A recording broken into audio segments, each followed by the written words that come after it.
So hello my future nursing officer. तो कैसे हो आप सब? उम्मीद है कि आप सब अच्छे होंगे। आज आपका एक बार फिर से वेलकम है मेरे यूट्यूब चैनल पे। अगर चैनल पे हो नए तो फटाफट चैनल को कर लो सब्सक्राइब। अगर वीडियो पसंद आए तो एक लाइक जरूर कर देना। आज हम किस बारे में बात करने वाले हैं, थंबनेल देख के तो आपको समझ में ही आ गया होगा। जैसा कि आपको पता है बीएससी नर्सिंग की अभी चल रही है, सेकेंड राउंड की काउंसलिंग कंप्लीट हो चुकी है, उसकी डेट खत्म हो चुकी है। अब 1-2 दिन में आपका जो कॉलेज अलॉटमेंट है वो भी जल्दी आ जाएगा। और आई होप सो कि जिन बच्चों का नंबर कम है या फिर नॉट क्वालिफाइड है उनको भी चांस मिलने का है, मौका मिल सकता है। मॉप अप राउंड क्योंकि होने वाला है, जस्ट इसके बाद आपका सेकेंड राउंड काउंसलिंग के बाद आपका मॉप अप राउंड ही होगा। तो उन लोगों के पास भी एक अच्छी अपॉर्चुनिटीज़ है कि उनको भी एडमिशन मिल सकते हैं। वैसे प्राइवेट में काफ़ी सीट्स हैं खाली कंपेरिजन टू गवर्नमेंट में, क्योंकि अभी सीट्स बहुत कम खाली है, कहीं कहीं 1-2-4 सीटें बची हुई हैं, तो ज़्यादा है प्राइवेट में सीट खाली हैं। और जो बच्चे हैं जिनका सिलेक्शन नहीं हो पाया है उन बच्चों का चांस है, जो नॉट क्वालिफाइड है या फिर जिनका कम मार्क्स है उनका ज़रूर एक चांस है कि मॉप अप राउंड आए। उम्मीद है कि उन सब बच्चों का भी सिलेक्शन हो। अभी सेकेंड राउंड का हम देखेंगे कट ऑफ क्या क्या रहने वाला है, तो वो भी वीडियोज़ हम उस पर जल्दी बना देंगे। आज हम बात करने वाले हैं बेसिकली कि आप बीएससी नर्सिंग कर रहे हैं तो आप तो ये भी सोच रहे होंगे कि हमारी सैलरी क्या क्या होने वाली है जब भी हम कोई कोर्स डिसाइड करते हैं, क्योंकि अभी जो हम कोर्स करने का सोचते हैं वो अपना हमारा फ्यूचर होता है। तो अभी आपके मन में ये भी चल रहा होगा कि बीएससी नर्सिंग करने के बाद से क्या हमारी लाइफ सिक्योर रहने वाली है, क्या हमें कितनी जॉब्स की अपॉर्चुनिटीज़ होंगी, हमारी सैलरीज कितनी होंगी। ये सारे मन में डाउट्स आपके हमेशा बने रहते हैं। तो इन सारे डाउट्स को आज हम आपका क्लियर करने वाले हैं। तो गाइस चलिए स्टार्ट करते हैं अपने टॉपिक को। फर्स्टली आपको पता ही है कि बीएससी नर्सिंग का कोर्स जो होता है ग्रेजुएशन कोर्स है, 4th ईयर का कोर्स होता है। बीएससी नर्सिंग नहीं बल्कि जितने भी नर्सिंग फील्ड्स होते हैं, एएनएम जीएनएम, आपका बीएससी नर्सिंग, एमएससी, आगे चल के आप पीएचडी भी कर सकते हैं। तो ये सारी अपॉर्चुनिटीज़ आपकी पहले तो ये ग्रेजुएशन की है, आप क्या क्या स्टडी कर सकते हो, इन सब के लिए स्कोप्स के बारे में आज हम बात करने वाले हैं। फर्स्टली सबसे वाइड रेंज हम देखेंगे कि किस में हमारा जो है स्कोप सबसे ज़्यादा है और किस में सैलरी हमारी अच्छी खासी होती है। तो फर्स्टली स्टार्ट करते हैं हमारा नर्सिंग ऑफिसर के लिए। देखेंगे कि सबसे फर्स्ट जो टॉप लेवल पे आती है वाली हमारी नॉर्सेट का एग्ज़ाम होता है, जो हमें after the BSc nursing complete करने के बाद से जब हमारा रजिस्ट्रेशन कंप्लीट हो जाता है तो आप फॉर्म को फिल कर सकते हैं। और नॉर्सेट जो हमें होता है कि एम्स में रिप्लेसमेंट दिलवाता है। एम्स में आपको नर्सिंग ऑफिसर की जॉब मिलती है और उसमें भी आपके प्रमोशन होते रहते हैं। तो नॉर्सेट का एग्ज़ाम जो होता है, आपको मैं बता दूं कि हर ईयर में 2 बार इसकी वैकेंसीज आती हैं। आप चाहे तो अगर अच्छी प्रिपरेशन है आपको तो फर्स्ट अटैम्प्ट में भी आप क्वालिफाई कर सकते हो। और इसकी सैलरी जो होती है नॉर्सेट की, जो आपको एम्स में नर्सिंग ऑफिसर की प्लेसमेंट दिलवाती है, इसकी सैलरी आपको मैं बता दूं 80,000 स्टार्टिंग सैलरी होती है। और धीरे धीरे इसमें इंक्रीजमेंट भी होता है, बढ़ता रहता है, सैलरी इम्प्रूव भी होता है और आपका उसमें प्रमोशन भी होता है। SNO भी बनते हैं आप, सीनियर नर्सिंग ऑफिसर्स।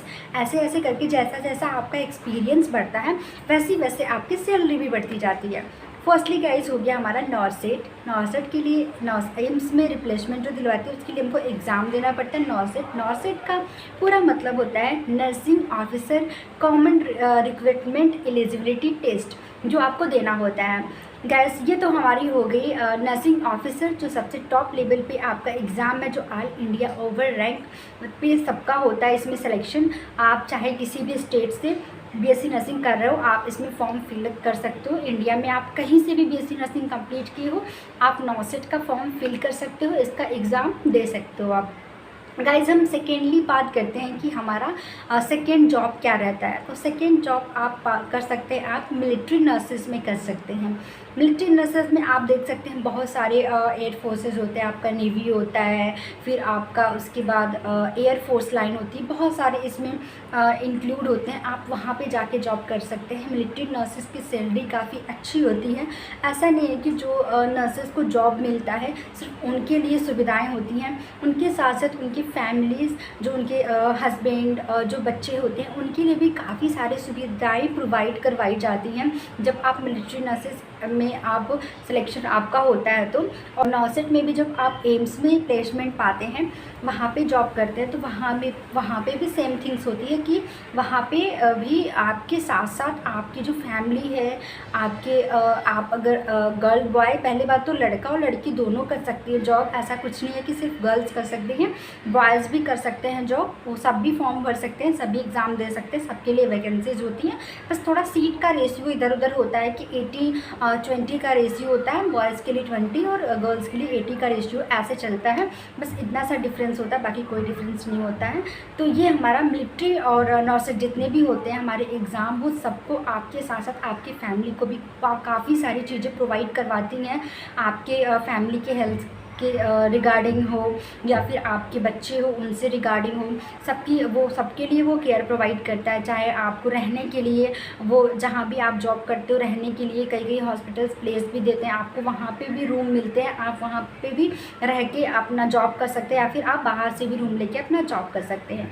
उसके बाद से हम बात कर लेते हैं guys psychiatric nurse. Psychiatric nursing आप जब भी आप स्पेशलिटी करके इसमें आप साइकेट्रिक नर्स भी बन सकते हैं। जो भी मेंटल हेल्थ से रिलेटेड पेशेंट आते हैं उनकी केयर करनी होती है, उनकी देखभाल करनी होती है, उनको आपको सपोर्ट प्रोवाइड करना होता है। साइकेट्रिक नर्स का मतलब यही होता है कि जो भी दिमागी रूप से जो भी मानसिक रूप से अस्वस्थ मरीज होते हैं उनकी आपको देखभाल करनी होती है, वो साइकेट्रिक नर्स बनते हैं।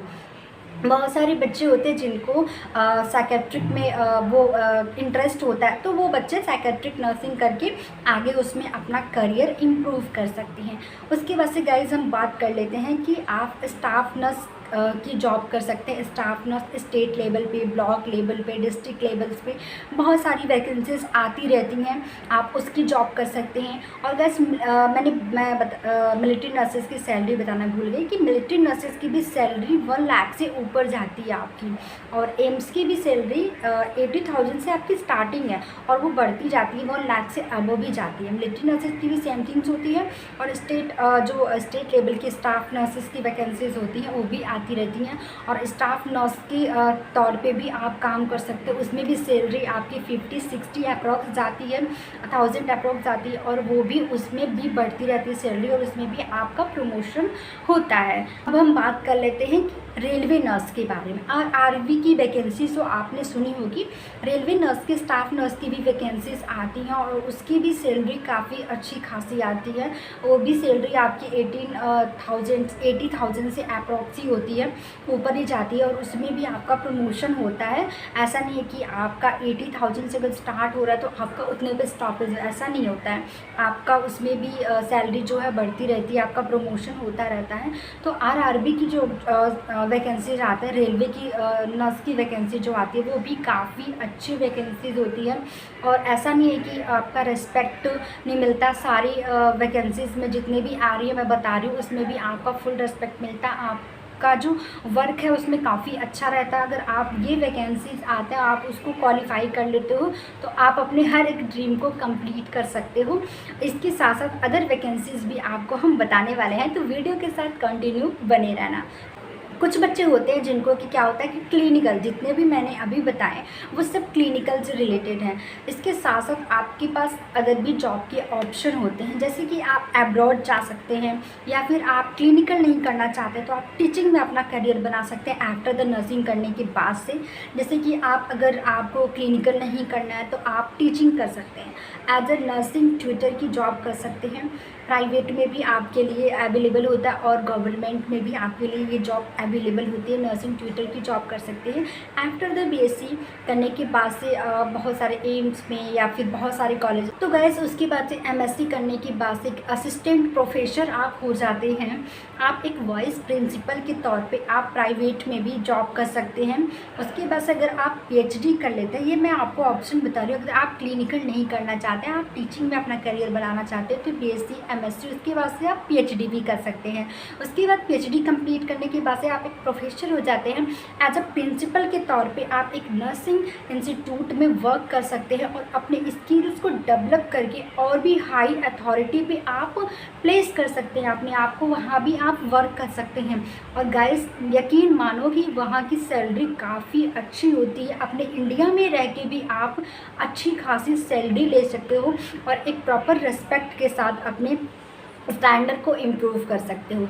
इसके साथ साथ अगर आप, ये तो मैंने अपने इंडिया के लिए बताया कि इसके साथ साथ आपकी कई सारी जो होती हैं जैसे DSSB की वैकेंसीज आती हैं, ESIC की वैकेंसीज आती हैं, फिर आपका PGIMER का हो गया, उसका RML हो गया, ये सारी वैकेंसीज भी आपकी कुछ जो मिक्सिंग कह सकते हैं, एक आप गवर्नमेंटल भी होते हैं और हाफ पोर्शन प्राइवेट भी इंक्लूडेड होते हैं। बहुत सारे हॉस्पिटल्स वो खुद की अपनी वैकेंसीज निकालती हैं, आप वहाँ पे भी अपना अप्लाई करके अपने स्किल के तौर पे आप एक अच्छा प्लेसमेंट पा सकते हैं, एक अच्छी जॉब और सैलरी के साथ अपने आप को प्रूव कर सकते हैं और अपने स्टैंडर्ड और स्किल्स को भी डेवलप कर सकते हैं।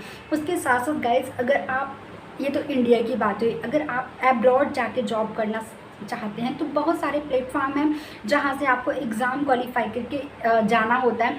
अगर आप एंक्लेक्स का एग्ज़ाम क्वालिफाई कर रहे हैं, जर्मनी में कर सकते हैं, USA में कर सकते हैं और बहुत सारे प्लेस, अभी जर्मनी में बता दूं आपको बहुत सारे डिमांड है, क्योंकि जर्मनी क्या है कि वहाँ पे क्या है कि अभी इस समय नर्सिस की डिमांड बहुत ज़्यादा बढ़ चुकी है, क्योंकि वहाँ थोड़ा कंट्री में कंपेरिजन टू इंडिया वहाँ का हेल्थ इशू है, वहाँ पे बहुत ज़्यादा हेल्थ इशू चल रही है और वहाँ पे डिमांड जो है इंडियन नर्सेस की, अलग अलग कंट्रीज़ के भी नर्सेस वहाँ पे जा रहे हैं और अपने आप को वहाँ पे जॉब ले रहे हैं और वहाँ पे अच्छे तरीके से अपने आप को इम्प्रूव कर रहे हैं। यहाँ तो आप अगर अब्रॉड जाके जॉब करते हो तो जितनी सैलरी आप पूरे ईयर में कमाते हैं वहाँ पे इंडिया में, वहाँ पे जाके आप सिर्फ 2-3 महीने में अच्छी खासी सैलरी ले सकते हैं। आपकी जर्मनी की मैं सैलरी बता दूँ, 2.5 लाख का पैकेज है पर मंथ का, आपका 2.5 लाख का पैकेज जाता है जर्मनी का। अगर मैं USA की बात करूँ तो 3.5 लाख से अप्रॉक्स ही जाता है वहाँ का पैकेज। अच्छे उसमें आप जाएंगी सिटीज़ में, आप अच्छे जा रहे हैं तो वहाँ पे भी क्या है, अब्रॉड में अच्छी खासी सैलरी की पैकेजिंग मिलती है और उसके साथ साथ आपको अच्छी प्लेसमेंट मिलती है। आप वहाँ पे भी जॉब करके अपने कैरियर को इम्प्रूव कर सकते हैं। तो गाइस, आप तो समझ ही चुके होंगे कि अपना जो नर्सिंग फील्ड है वो जॉब के लिए, ऐसा नहीं है कि कोई भी नर्सिंग कर रहा है तो वो खाली बैठेगा, ऐसा बिल्कुल भी नहीं है। नर्सिंग फील्ड जो है वैकेंसीज और नॉलेज, स्किल्स एंड स्टैंडर्ड का पूरा भरमार है। बस देर है तो आपको इसमें अपने करियर को इम्प्रूव करना है। बस थोड़ी सी मेहनत करके आप इसमें अपने आप को बहुत अच्छे तौर पर एक कह सकते हैं कि आप स्टैंडर्ड्स को अपने मेनटेन कर सकते हैं अपनी कम्युनिटीज़ के साथ और अपने सोसाइटीज़ के साथ। अभी देख सकते हैं आपको CHOs की कितनी वैकेंसीज आ रही हैं, कम्युनिटी हेल्थ नर्सिंग ऑफिसर की कितनी वैकेंसीज आ रही है, वहाँ पे भी आप जॉब ले सकते हैं। बहुत सारे आपके पास ऑप्शन हैं, बस आप अपनी पढ़ाई को कंटिन्यूअस बनाए रखें और अपनी, जैसे कुछ बच्चों के लिए ये भी गाइडेंस है कि जो बच्चे अपना क्या कर रहे हैं कि अभी ऐसी नर्सिंग में एडमिशन ले रहा है तो वो पढ़ाई के साथ साथ अपने किसी न किसी एग्ज़ाम की प्रिपरेशन ज़रूर करना। इसके साथ क्या होता है कि जब भी आप क्वालिफाई करके निकलते हो ना तो आपके पास जॉब का जो, वैसे ही आपको पता है कंपटीशन कितना बढ़ते जा रहा है। जब आप क्वालिफाई करके निकलोगे तो क्या होगा कि आपको फटाक से सिलेक्शन हो जाएगा और कोई ना कोई जॉब आपको ज़रूर मिल जाएगी। तो अपने और अपने माता पिता के चेहरे पर मुस्कान लाने के लिए एक प्रयास ज़रूर करें। अगर वीडियो पसंद आई तो एक लाइक ज़रूर कर देना और सब्सक्राइब कर लेना, क्योंकि हमारे वीडियो के साथ साथ नर्सिंग से रिलेटेड ब्लॉग भी मैं पोस्ट करती रहती हूँ ताकि और भी अपने प्रोफेशन को आप अच्छे से जान सकें और समझ सकें। तो गाइस, मिलते हैं आपसे नेक्स्ट वीडियो में, तब तक के लिए bye bye and take care, अपना ख्याल रखना।